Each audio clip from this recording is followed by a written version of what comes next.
Sa oled ise ka püüdnud väga palju jäädvustada seda nähtamatut maailma nii filmilindile kui videokassetile.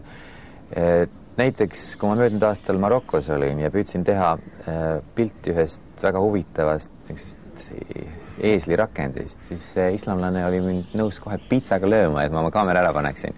Sest teatavates kultuurides seda peetakse ikkagi ka millekski niisuguseks negatiivseks ja mustaks maagiaks, et üldse tähendab seda püüda salvestada või säilitada. Mis sa sellest arvad? No ma arvan niimoodi, et selleks on kindlasti väga erinevad põhjused. Sest tõsi ju see on, eks ole, et kui sa midagi filmid, siis see informatsioon nagu säilub igavesti. Tähendab, siin ongi see, ütleme, miks kinokunsti puhul, ütleme, peab olema tõeline aukartus ja vastutustunne selle ees, eks ole, et mida sa nüüd säilitad. Sest sa paned nagu aja seisma ja see informatsioon jääb igavesest ajast igavesti alles. Aga teisest küljest on olemas asju, mida ei saa, nagu öeldakse, üks ühele või ainult niisuguse füüsilise, visuaalse ütleme, säilitusefektiga edasi anda. Et sinna juurde kuulub kõige tähtsam asi nagu seisund. Tähendab, kui me siin praegu sinuga kahekesti istume, tore, meie näod on niisugust, me oleme niisugused, aga mis seisund see on? Aga see seisundi loob, eks ole, eilne päev, meie omavahelised suhted, tänane ilm, ühiskondlikud igasugust niisugused allvoolud, mida me ei oska hetkel kohe niimoodi ära panna. Ja igal juhul, ütleme, siis sa sekkud ju sellesse, ütleme, olemasolevasse reaalsesse informatsiooni ja paratamatult nüüd, ütleme, hiljem seda monteerid, paned midagi juurde, tähendab, sa hakkad seda, ütleme, ümber kujundama. Ja sa võid montaažiga ja, ütleme, nende helirütmidega, mis sinna juurde paned pildi suurusega, sest nagu me teame, eks ole, pildi suurus on tohutult tähtis, kas ta on üldplaan, suurplaan või keskplaan, et juba sellega me läheme selle mütoloogilistesse arhetüüpidesse, need kõik mõjutavad inimese alateadvust. Ja muudame tegelikkust. Ja muudame tegelikkust. Tähendab, me tegelikult võtame enesele vastutuse, seda tegelikkust muuta.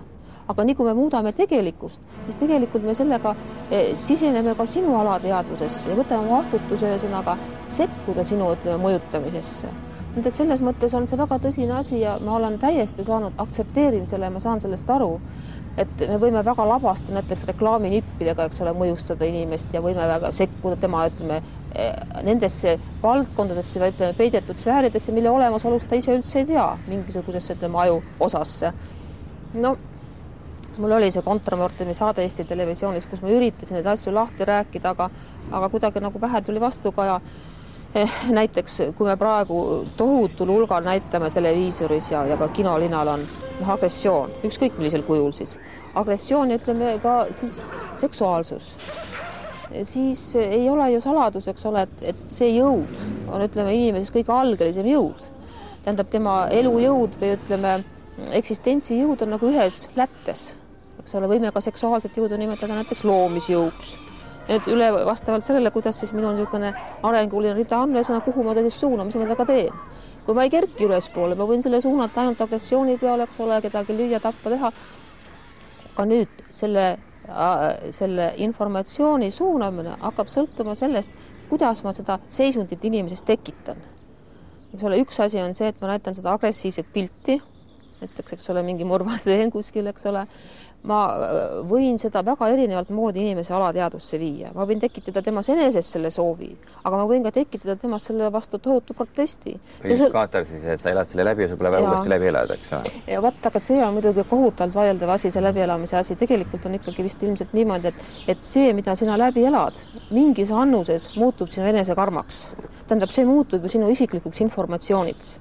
Sa ei saa niimoodi vaadata, et sa oled nagu robot või puust inimene, eks ole. Tegelikult ükskõik, igal juhul samastun. Ma samastun mõrvariga, ma samastun, eks ole, ohvriga, ma samastun kogu aeg pidevalt, ühesõnaga lähen neist üle ja see tähendab seda, et ma talletan kogu aeg ennast selle informatsiooni. Aga see on ikkagi hea või halb, sellepärast, et kui sa oled juba need kogemused läbi teinud, ütleme, televiisori vahendusel, siis sa võib-olla ei pea välja minema ja uuesti kedagi ära tapma.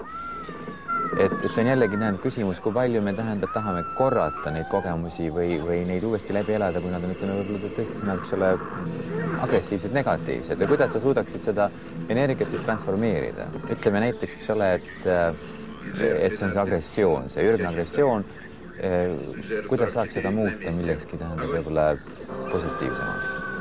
kõik geniaalsed filmirežissöörid on tajunud seda seaduspära intuitiivselt. Kui sa lööd kedagi ja väga valusasti, siis sa pead samas seda lunastama. Tähendab, sa võid näidata tohutut jõhkrust ja vägivalda filmis, aga sa pead samast pakkuma inimesele vastu selle ülenduse, sellega, millega ta uuesti vabaneks sellest informatsioonist. Tähendab, ja positiivne annus on see, mis sul võimaldab, ütleme, sellest nagu vabaneda. Aga kui sa vastu ei paku, ja seda tihtipeale just nendes teisejärgulistes filmides ongi, ühesõnaga, et loojal enesel ei ole seda positiivset programmi lahendust pakkuda, siis ta jääbki nagu sinna peale, oli lihtsalt põnev ja sa jääbki nagu vaevlema selle oma negatiivse informatsiooni käes.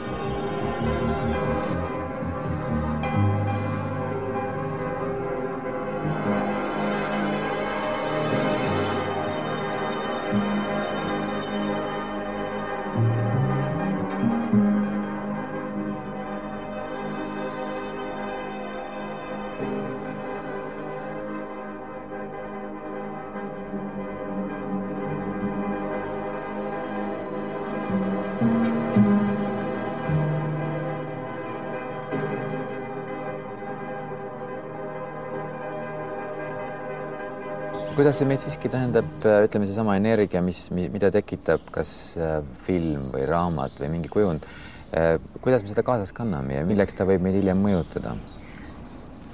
Tähendab, selle peale on üks Hiina tark öelnud nii hästi, et ma ei oskagi paremini enam öelda, et see ei sõltu meist.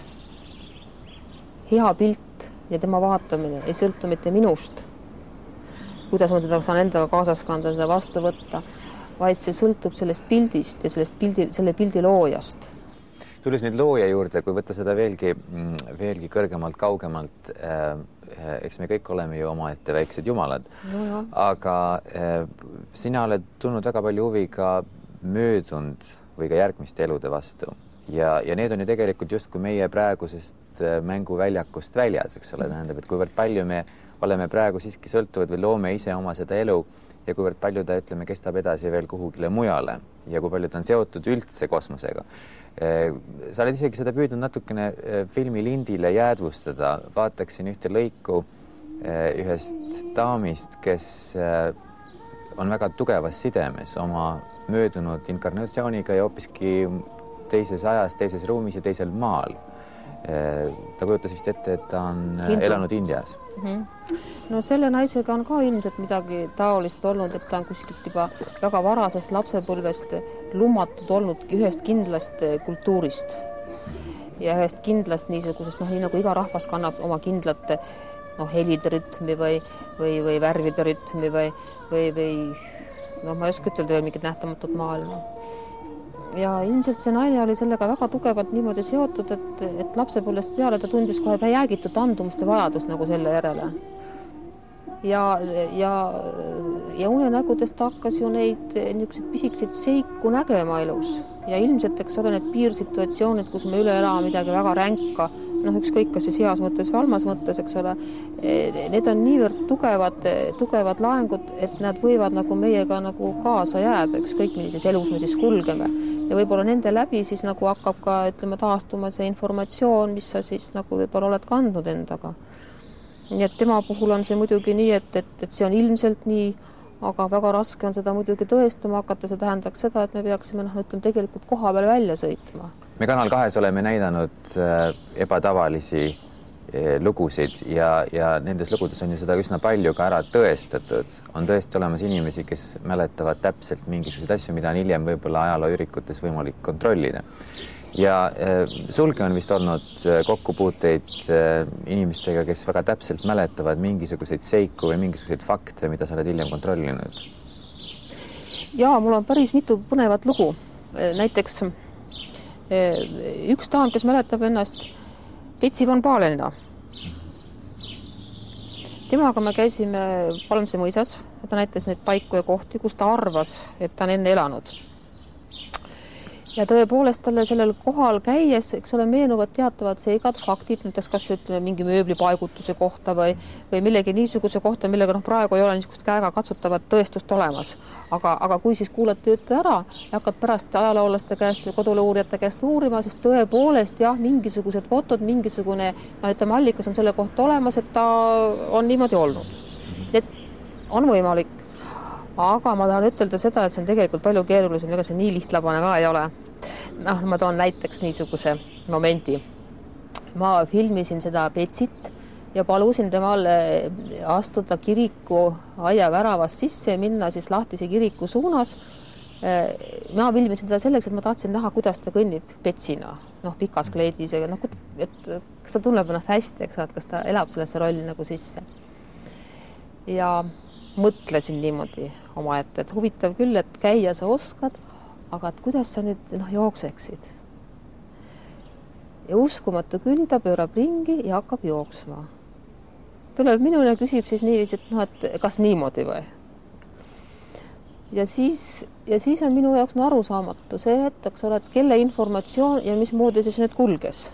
See oli puhas telepaatia või oli seal mingisugused muud sidemed? Sellepärast, et ma ei julgeks niimoodi üks ühele absoluutselt neid tõdesid siiski võtta, et see nüüd on niimoodi ja ei ole. Näiteks ma filmisin metsluikesid Saaremaal linnuses. Ja ka tegin rituaale, millest mul tegelikult, ütleme niimoodi nõukogude inimesena tegelikult ei olnud aimu, kõik need niisugused kristlikud rituaalid, pühitsemised ja kroonimised ja võin ütelda ka, et koha peal olles, kus tegelikult on midagi taolist toimunud ja kui sa siis viid enese niisuguse väga tungivalt sellesse seisundisse, et sa tahad selle informatsiooniga nagu kontakteeruda, siis imelisel kombel sa tunned ühesõnaga, et sa hakkad teadma asju, mida tegelikult sa lugenud ei ole. Nii et järelikult mina suhtun siiski väga suure küsitavusega selles, et kas on nüüd nii, et see inimene tõesti mäletab iseenda elu, aga võib-olla ta lihtsalt mingisuguses olukorras kontakteerub, informatsiooniga, mis võib-olla ei kuulu, tema enda eelmisse ellu. Nii et see oleks nagu suur kompuuter, kus on kõik, arhiveeritud ja sa lähed ja avad seal mingisuguse faili või mingisuguse ukse ja siis tulebki see informatsioon välja, tähendab hoopis inimeste kohta, kellel võib-olla polnud sinu eluga mitte mingisugust pistmist. Nii nad räägivad. Aga näiteks Ameerikas Dr. Goldberg on selle kaudu ravinud isegi haigused, mis inimestel praegu on, kui ta viib nad hüpnoosist tagasi nii-öelda eelmistesse eludesse, et selgitada välja, kust tekib mingisugune trauma või kust tekib mingisugune psühhoos ja ta on väga edukas selles olnud. Nii et tihtipeale võiks siiski seda täheldada, et see ei saa olla, ainult mingite teiste inimeste elud või kogemused, aga peaaegu su enda kogemused, kui nad aitavad sul siin ja praegu mingisugusest haigusest või kas või peapööritusest lahti saada. No üldiselt on muidugi niimoodi, et ega mina ei ole nüüd päris kõige õigem ja kõige kompetentsem sellele küsimusele vastama või sellel teemal üldse sügavuti arutlema, ma arvan, et aga oma niisuguse arvamuse ma võin avaldada ainult, et eks ikka väga oluline ole see, kas informatsioon on, ma ütleks niimoodi kunstiline, kunstlikult tekitatud või tõene, tähendab, et kui see informatsioon tegelikult ju eksisteerib, siis me ei tea iialgi, mismoodi ta meisse on jõudnud ja mismoodi me teist ka vabaneme. Sest me teame ju suurepäraselt töös näitlejaga on ju seda iga päev, võimalik platsil tajuda, et kas sa palud näitlejad minna niisuguse situatsiooni, mida ta ei ole kunagi läbi elanud, eriti oli see moes, Nõukogude maal, et kui mina oleksin see maagiline, kui mina oleksin onu Vanja, siis mina teeksin nii, aga kuidas mina saan olla onu Vanja, mina ei tea onu Vanja informatsiooni. Aga kui mina oleksin selles situatsioonis, milles praegu on, onu Vanja, siis ma võib-olla teeksin ka niimoodi. Tähendab, ma tahan ikkagi öelda, et informatsioon on olemas ja kuidas ma sellega kontakteerun, see on nüüd hoopiski, metoodika küsimus või niimoodi. Ja see informatsioon, mida mina olen läbi elanud, see on tegelikkus. Aga ta sarnaneb, tähendab, olukorrad on tõesti tohutult sarnased. Et ei ole niimoodi, et midagi on täiesti võimatut või mingi informatsiooni kombinatsioon on olemata. Nii et selles mõttes, mida see doktor ravib, see on omaette väga sügav ja põhjalik teadus, mida meil kahjuks veel ei ole nii põhjalikult läbi viidud. Aga selle informatsiooni kulgemisega ilmselt need asjad nii üks-üheselt ja lihtsad ei ole.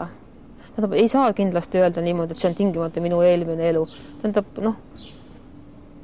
ma ei tea, ma ei ütleks nii. Aga kuidas sa iseloomustaksid neid kangelasi, keda sa ise oled filminud ja kes ise jutustavad oma nendest möödunud eludest? Ja sa ilmselt tahaksid selle projekti kallal veel tööd jätkata? See projekt on kindlasti tohutult huvitav ja vajalik. Tähendab, ta on vajalik väga mitmest aspektist. Tänu, et need inimesed üldse on nõus, eks ole, oma isiklikku elu ja ütleme niisugust sügavalt isiklikku informatsiooni, eks ole, niisuguse lagedale tooma, aga see annaks põhjuse, see oleks ajend, et me saaksime tõepoolest ka omas, ütleme, kultuurikeskkonnas või tõsta see probleem üles ja tõesti nagu lahti rääkida.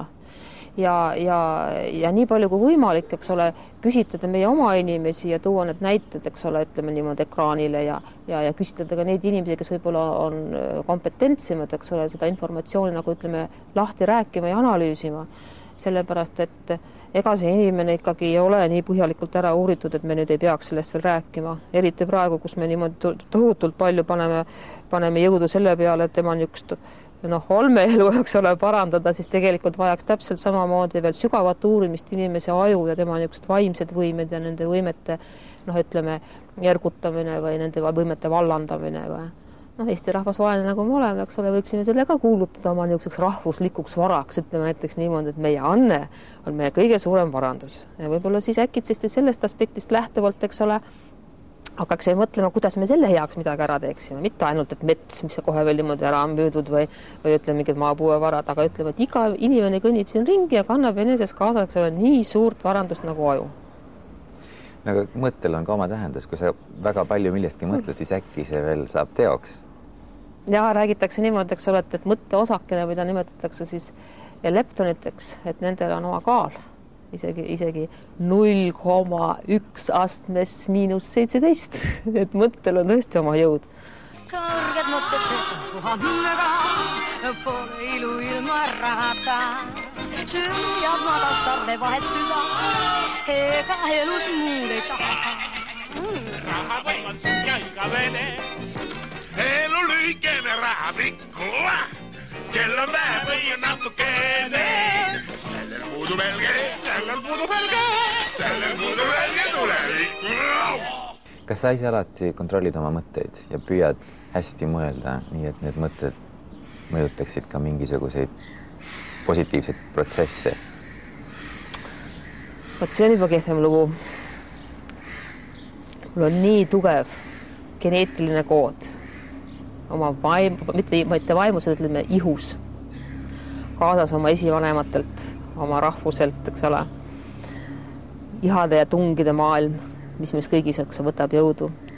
Et see mõte on ehe tegelikult ikka siis, kui me selle kõik oma ihulikud koodid, eks suudame maha suruda. Aga ta on nii võimas ja nii tugev, eks ole, et sa tihti peale hea mõte lipsab sul niuhti, eks ole, mingi muu jõu kätte ära. Et see on see taoistlik mõtlemine, eks ole, et sa pead ületama oma ihu, siis sa jõuad sellest tegelikult oma vaimule välja. Kurus on ilmas, headus on ilmas, pahad on pahad ja head on head, viha on ilmas, võõlas on ilmas, võõla pahal on hoopis head. Kurjus on ilmas ja headus on ilmas, pahad on pahad ja head on head, viha on ilmas, võõlas on ilmas, võõla pahal on hoopis head. Ilma head oleks kurja, kurjata ei oleks head, kuri mõte läheks nurja, kui kõik oleks ainult head. Kurjus kuulub siia ilma, samuti kui headus, kurja teha ilmast ilma, see on minu seadus. Olles teadlik nendest energiatest ja uskudes teistesse dimensioonidesse, on see sind aidanud ka sinu elus, teinud targemaks ja õnnelikumaks? On sul olnud tänu sellele ka kergem elada? No aastaid tagasi ütles mulle väga tuntud inimene Gunnar Aarma nii, et need teadmised ei ole nagu mitte millekski muuks, kui tegelikult ainult selleks, et selle inimeseks olemist kergendada, et me saaksime oma igapäevaelu tegelikult nagu kergemini ära elada, et ennast aidata. Aga ma ei usu küll, et see õnnelikuks teeb. Tähendab, sa võid lihtsalt tajuda seda, et sul ei ole väljapääsu. Sul ei ole absoluutselt mitte mingisugust väljapääsu sellest, et sa pead muutuma, sa pead arenema, sa pead, eks ole, ainus tee on see nimetatud armastus. armastus ja tarkus ja mida varem sa sellest nagu aru saad ja mida varem sa siis iseendaga võitlust hakkad pidama, et tegelikult seda kasulikum oleks igal ühel. Selle armastuse sõnumiga võikski sellel ilusal suveõhtul lõpetada. Täname sind, Helle, ja loodame, et sa jätkad teiste dimensioonide otsingut ja et see aitab kaasa ka sulle siin ja praegu.